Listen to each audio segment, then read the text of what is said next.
The slam of the front door was not just the sound of wood hitting a frame, it was the sound of a life ending. My life. The one I had built within these four walls. The one I had poured my soul into. The one I had centered entirely around the boy who had just become a man and looked me in the eye with a stranger's coldness. "I don't owe you anything, Mom," he'd said, his voice flat, devoid of the warmth I had nurtured for 28 years.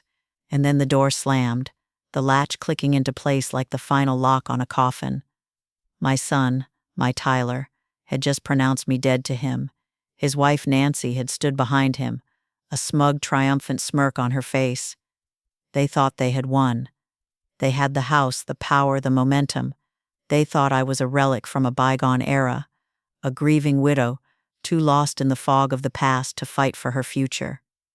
They mistook my silence for surrender, my patience for weakness. They were about to learn that a mother's love, when betrayed so completely, can curdle into a resolve as hard and as sharp as diamond. They slammed a door, but I was about to sell the whole damn house.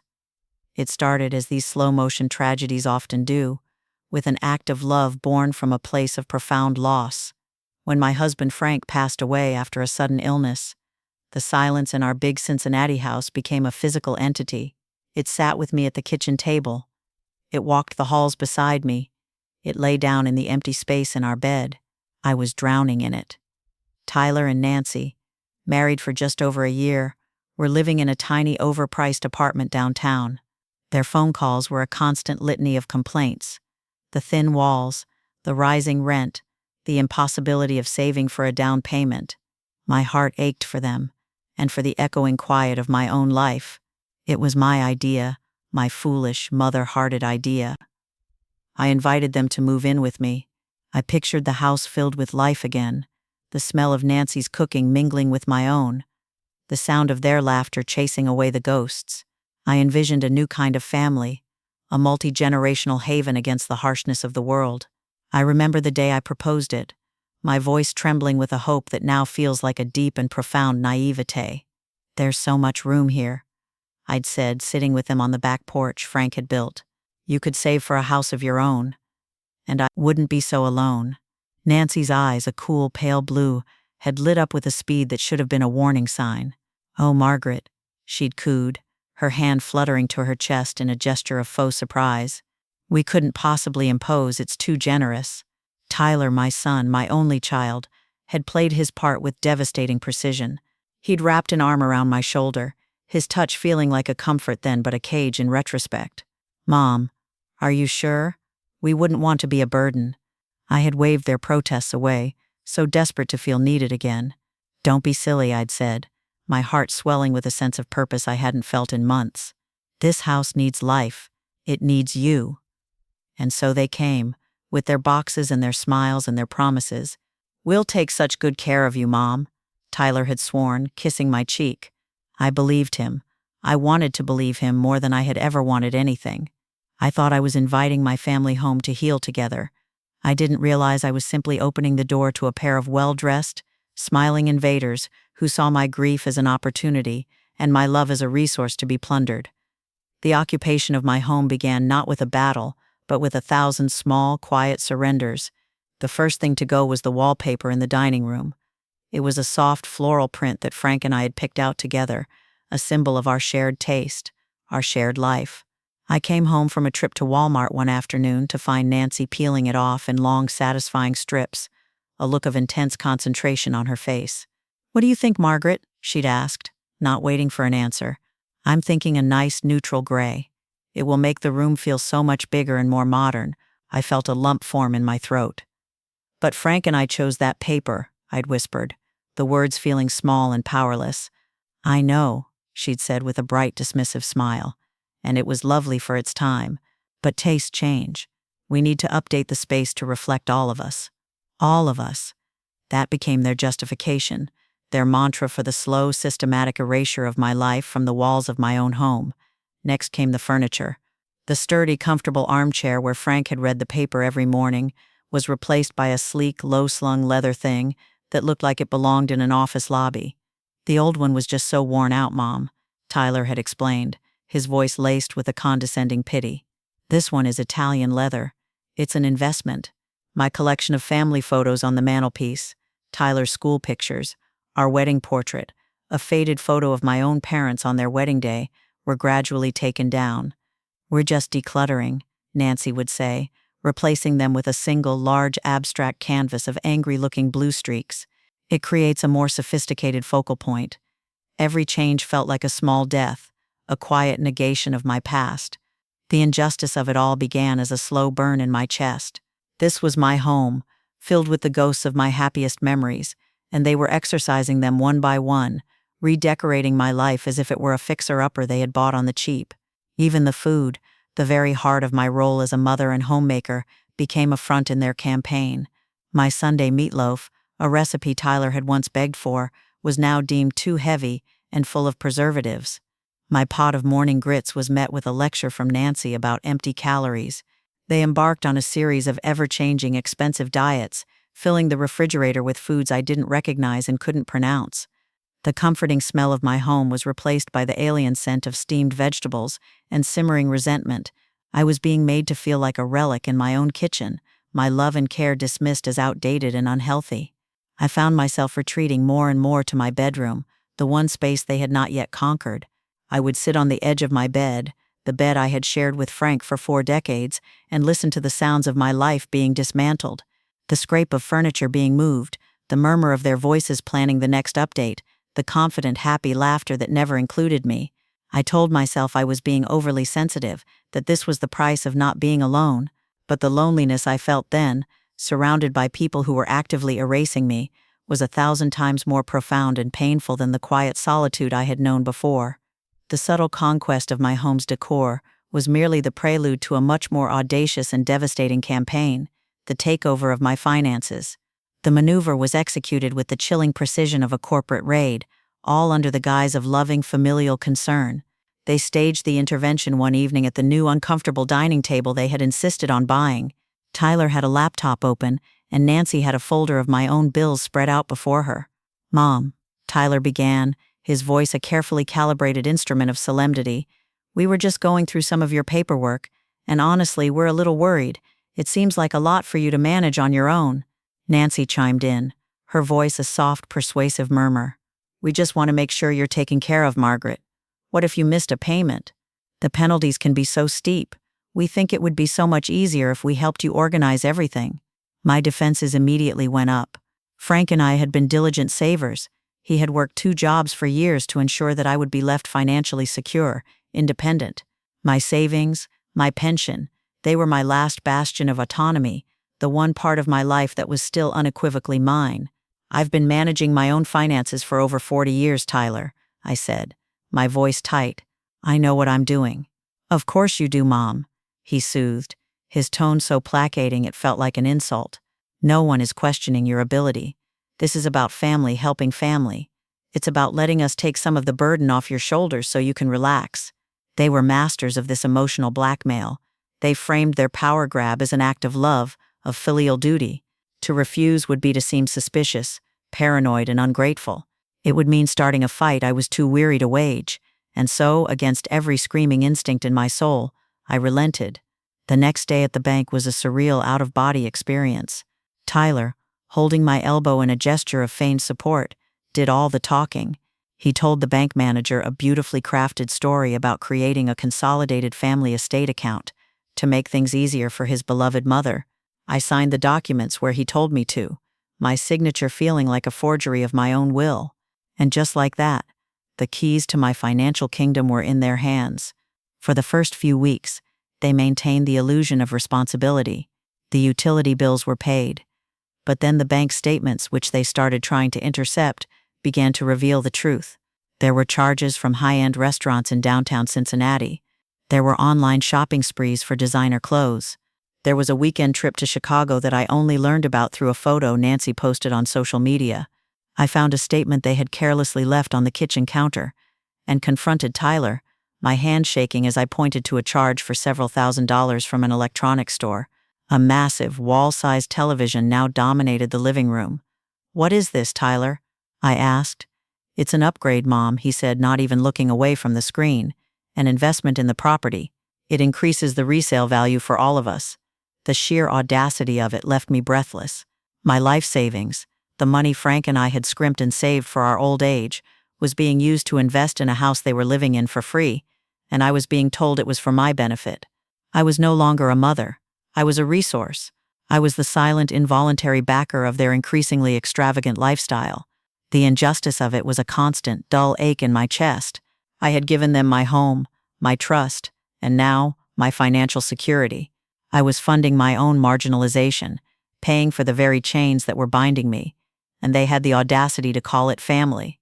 With my home redecorated to their tastes, and my finances under their control, Nancy began the final phase of her campaign, the complete and utter isolation of my spirit. She seemed to operate with the cold, calculating precision of a general, identifying and neutralizing every potential source of outside support I had. My friends, the women who had been my lifeline since Frank's death, were the first to be cut off. My weekly bridge game with my best friend Monica and 2 other ladies was a sacred ritual. It was a few hours of laughter, shared stories, and a blessed respite from the escalating tension in my own home. "Mom," Nancy announced one Tuesday, her tone bright and non-negotiable, "Tyler and I have decided to start hosting a weekly dinner party for some of his work contacts. We'll be using the dining room on Wednesday nights, so you'll have to find another time for your little card game." I was floored. "But Nancy, we've played on Wednesdays for almost 20 years, I protested weakly. "Well, times change," she replied with a dismissive shrug. "This is important for Tyler's career." It was a lie, of course. The dinner party happened exactly once, but its purpose was served. My bridge game, my small circle of joy, was effectively disbanded. I was forced to make a series of humiliating phone calls to my friends, offering flimsy excuses that I knew they didn't believe. Monica, my dearest and most stubborn friend, was not so easily dissuaded. She knew something was deeply wrong. She kept calling, trying to make plans, but Nancy always had a new, more elaborate excuse ready.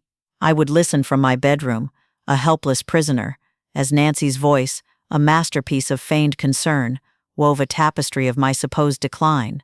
"Oh, Monica, I'm so sorry. Margaret is just not up to having visitors today. She's been so frail and tired." Or even more cruelly, "Her memory has been a little off lately. The doctor says it's best to keep her environment calm and not to overstimulate her." It was a diabolically brilliant strategy.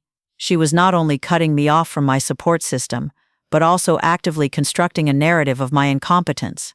She was discrediting me in advance, ensuring that if I ever did manage to cry for help, I would be dismissed as a confused, senile old woman. The world outside my front door became a distant, unattainable land.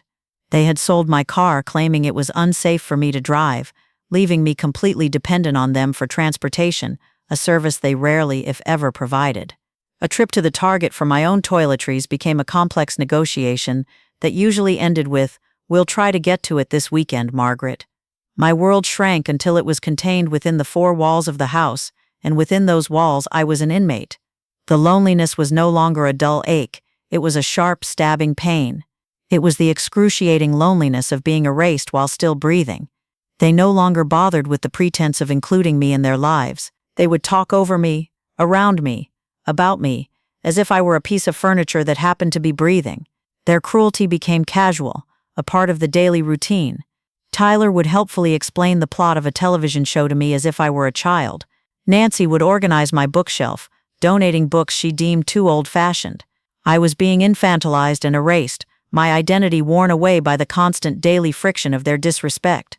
I was a ghost in my own home, haunting the memories of a life they were systematically bulldozing to make way for their own opulent, empty future.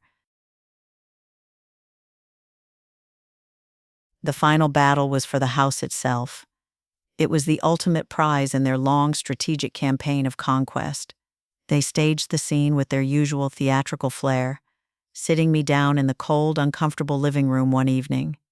Tyler had a thick folder of what looked like legal documents on the glass coffee table. Nancy sat beside me, her hand on my arm in a gesture that was meant to convey comfort, but felt like a restraint. "Mom," Tyler began, his voice a low, solemn drumbeat of feigned seriousness, "we've been speaking with an estate planning lawyer."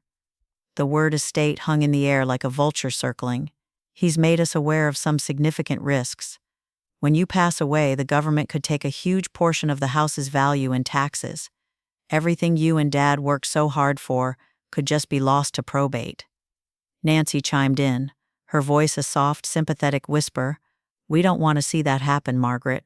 We want to protect your legacy. We want to protect this home for the family.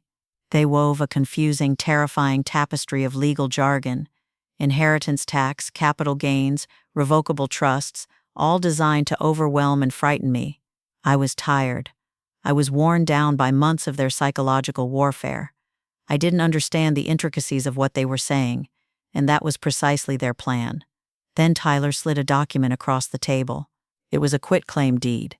The simplest and safest way to protect the asset, he said, his eyes meeting mine with a fraudulent sincerity that made my stomach turn, is to transfer the deed into my name now. It's just a legal formality, a piece of paper. Nothing will change for you, of course. You will live here for the rest of your life. This will always be your home. This just protects it from the government. It's what Dad would have wanted. It's what Dad would have wanted. That was the dagger they had saved for last. They knew my deepest desire was to honor Frank's legacy, to protect what we had built together for our son. The thought that I might, through my inaction, fail him was more than I could bear. A small, rational voice screamed in the back of my mind. It told me to stop, to call a lawyer, to get an independent opinion. But I was so weary of the fight. A foolish, desperate part of me still wanted to believe that this was their clumsy, misguided way of taking care of me. Are you sure this is necessary? I asked, my voice a frail whisper. I'm positive, Mom, he said, his expression unwavering. This is to protect you. I reached for the pen they offered, my hand trembling. But as my fingers closed around it, something inside me, a deep primal instinct for survival, took over. I thought of Frank, of his unwavering belief in my strength and intelligence. You're a smart woman, Margaret, he used to say. Don't ever let anyone make you feel small. I put the pen down. No, I said. The word was quiet, but it landed in the silent room with the force of a thunderclap. Tyler and Nancy stared at me, their masks of concern shattering to reveal expressions of pure, unadulterated shock and frustration. Tyler repeated, as if he had never heard the word before in his life. I want my own lawyer to look at these papers first, I said, my voice gaining a sliver of strength I didn't know I possessed. The atmosphere in the room turned to ice. Margaret, that's not necessary, Nancy said, her voice losing its sweetness and taking on a sharp, menacing edge. We've already had it looked at. Then you won't mind if my lawyer confirms that, I said, standing up on shaky legs. It was the first time in a year I had truly defied them, and the look of stunned fury on their faces was a small, bitter, and empowering victory. They had overplayed their hand, and in doing so they had woken a sleeping giant. My refusal to sign the deed marked the end of the Cold War and the beginning of open hostilities. The thin veneer of civility they had maintained was stripped away, revealing the raw, ugly greed and contempt that had been festering beneath the surface all along. I was no longer a person to be managed. I was an enemy to be conquered. The atmosphere in the house became toxic, a suffocating brew of resentment and anger. They stopped speaking to me altogether, communicating only through slammed doors, heavy, pointed sighs, and the occasional muttered insult under their breath as they passed me in the hallway. They began a campaign of petty psychological warfare, designed to make my life so miserable that I would either break down and sign the papers or agree to be shipped off to a nursing home. They would accidentally lose my mail. They would forget to buy the few food items I had requested when they went to the store. They would blast their loud, thumping music at all hours of the night, knowing I was a light sleeper.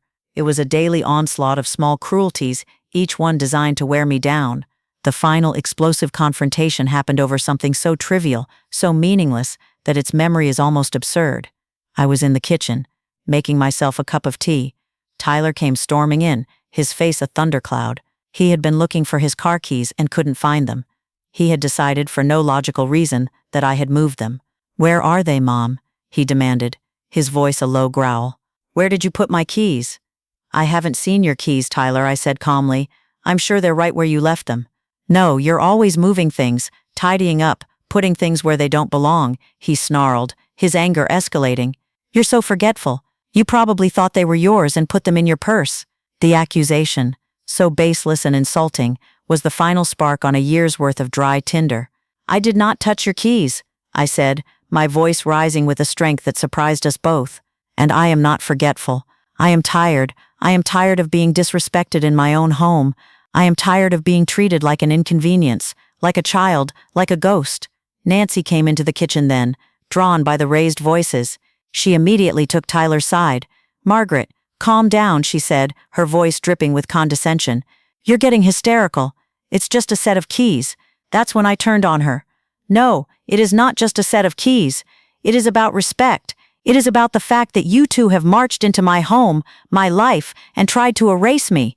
You have taken my money, my friends, my peace of mind, and you have the audacity to stand there and call me hysterical?"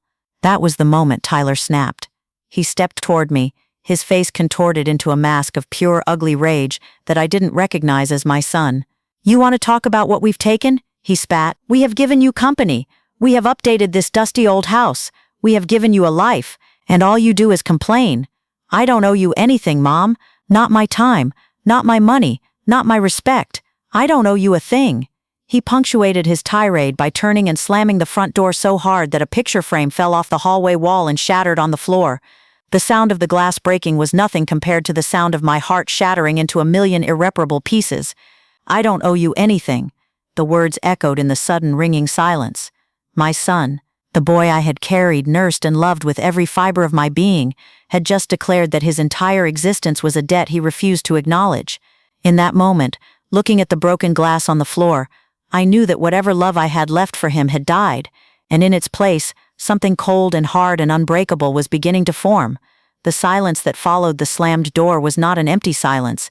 It was heavy, final, and full of a terrible clarity. The war was over. I had lost. But as I stood there, surrounded by the wreckage of my family, a new feeling began to emerge from the rubble of my heartbreak resolve. It was a cold, quiet, and utterly liberating emotion. They had taken everything from me, but they had also given me a gift. They had freed me from the burden of loving them. The next morning I woke before dawn. I did not feel grief. I felt a sense of purpose I hadn't known in years. I waited until I heard the familiar sounds of their morning routine, the whir of Nancy's smoothie blender, the roar of Tyler's truck starting in the driveway. The moment the house was empty, I moved. I packed one small suitcase, the one Frank and I had taken on our honeymoon. I took only what was essential, a few changes of clothes, my medications, and the small fireproof box I kept hidden in the back of my closet.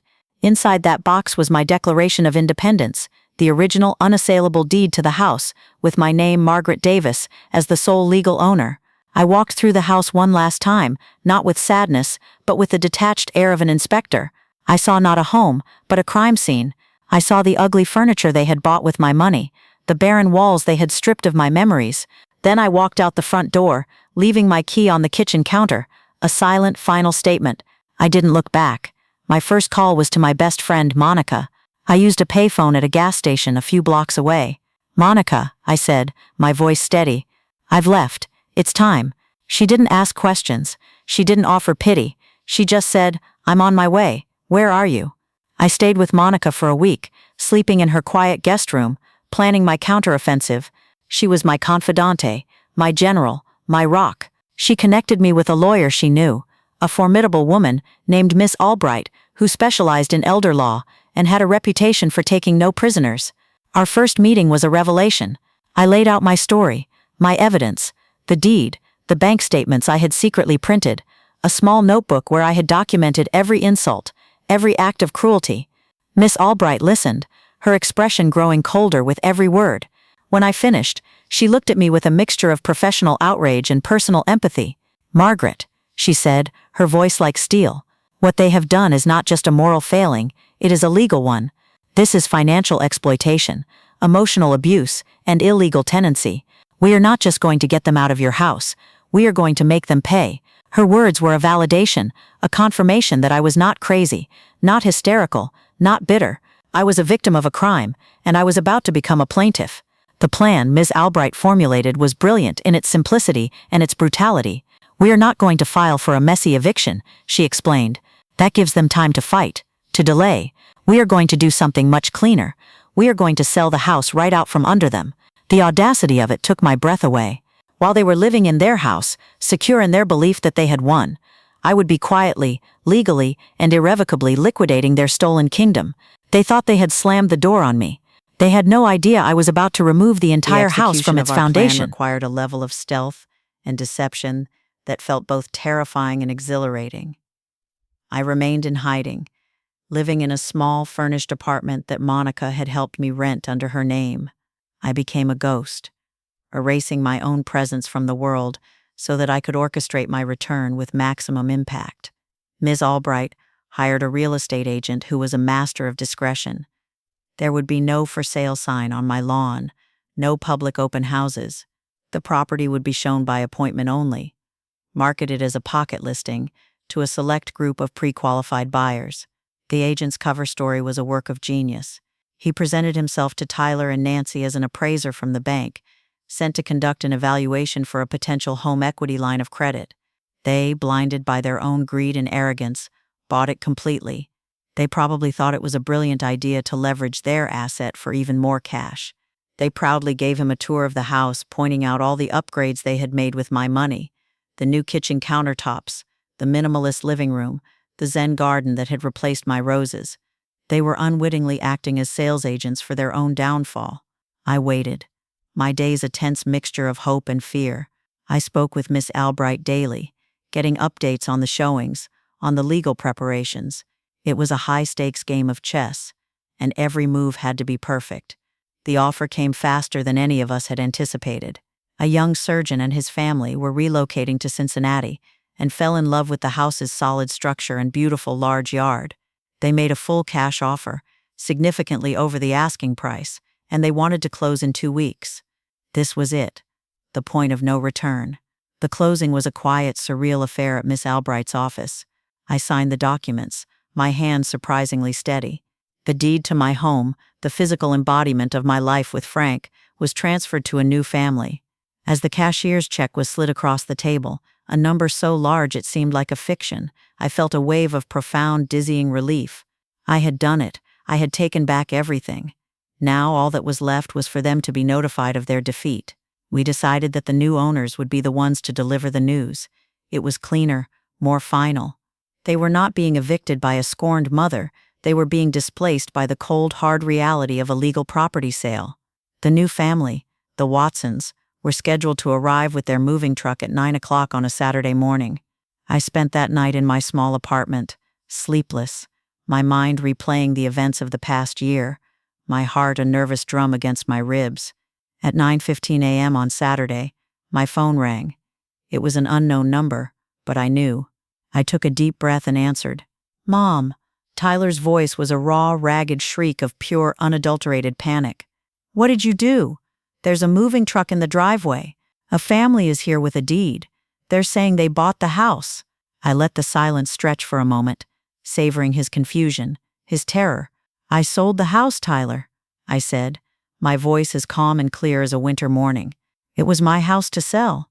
I could hear Nancy screaming in the background, a wild, keening sound of disbelief. "You can't," Tyler yelled, his voice cracking. "This is our home. We live here."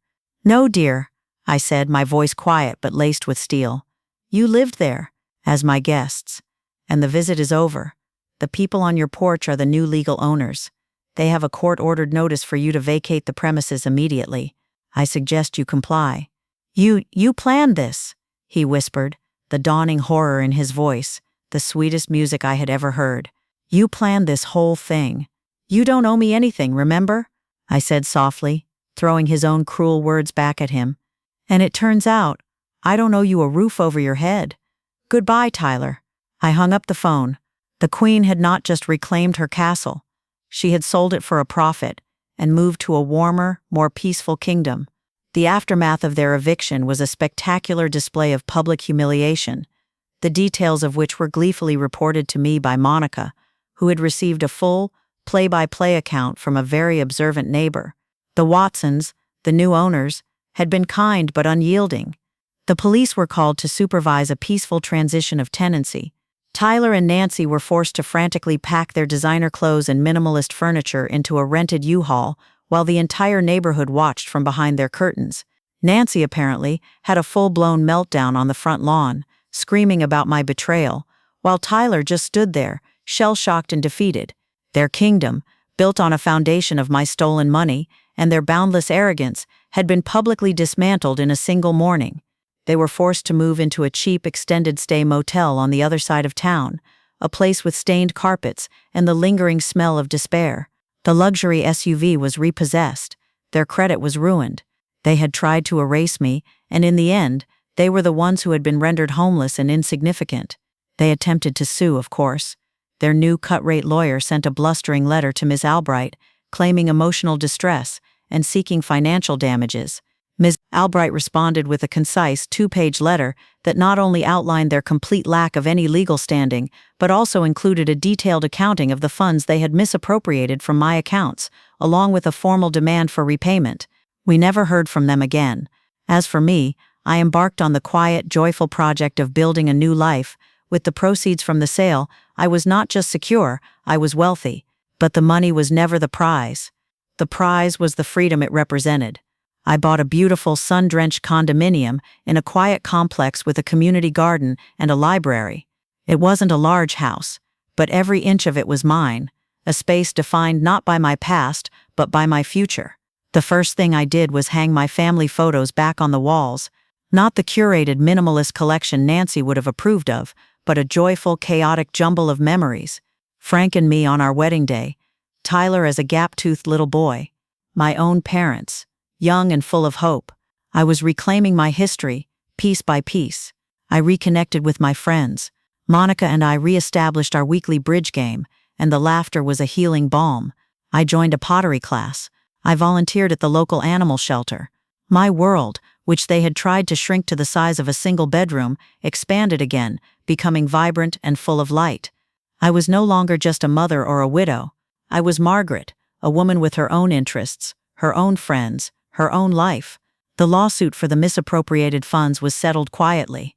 They were forced to agree to a repayment plan, a small amount garnished from their wages every month for years to come.